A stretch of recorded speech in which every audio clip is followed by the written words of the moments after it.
Hi, you guys. So it is 4:13 on February the 20th, 2024. This is Heather Gillespie. I am sweating profusely, so I apologize. I have gotten into the shower since giving birth, but so many of you have been incredibly supportive over the last several years of adversity, and I just wanted to get on and tell you guys that we have a happy, healthy baby boy weighing in at 8 pounds, 0 ounces, 52 centimeters. I decided on the name Weston Mateo. Mateo literally means gift from God. And I'm just very happy, very grateful. I was able to spend some time with all my children today, other than my baby girl, the 10-year-old who is at school, I assume. But the big kids were able to make it out here, which very grateful for the person who drove them. He knows who he is, a personal friend of the children's. You guys have come together in a way that has been so incredibly supportive, and I could not be more grateful. So I just, again, as I wanted to say, it's 4:15 on Wednesday, the 20th of February, and we just wanted to say hello and thank you so very much for all of your support. We greatly appreciate it. So I'll be back in about a week. I'm going to take a few days off of social media just to kind of, rest and give the baby, some attention and love, and do some more writing. But I'll be back as I always am. So thank you guys so much for showing love. I really appreciate it. I will be still posting to all my socials with my regular content, and other things of that nature, but I'm not going to be checking in on any lives. My voice is literally gone from screaming from no epidural. Really quickly before I hop off, I'll tell you guys the birth story.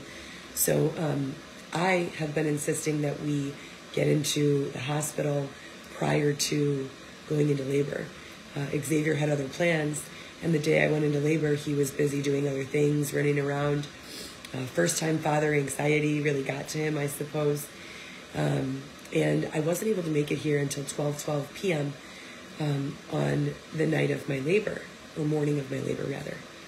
I was already 5 centimeters when I arrived, and they could not place an epidural until I had an entire bag of hydration. So I progressed from 0 centimeters all the way to 10 centimeters with no medication. The worst pain of my life.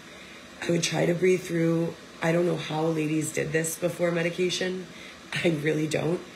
The only way I could distract myself from the pain would be to be vocal, to scream. So I would just be yelling, until my voice could not produce sound anymore. But all of the energy coming from my diaphragm was still coming out. If anyone's ever ridden the giant drop at Six Flags, the exact same thing happened to me when I was terrified on that ride. And they drop you and you're like, and it literally looks like I'm not screaming, but I'm giving it my all. So I think I bruised my vocal cords. Yeah. Either way, I got the epidural 4 minutes before I had to push. And this little cutie is the result of all that hard work. So again, I'm very, very grateful. Could not be more grateful. You guys have a fantastic few days without me. As I said, I'm not going to be doing my usual FTRs.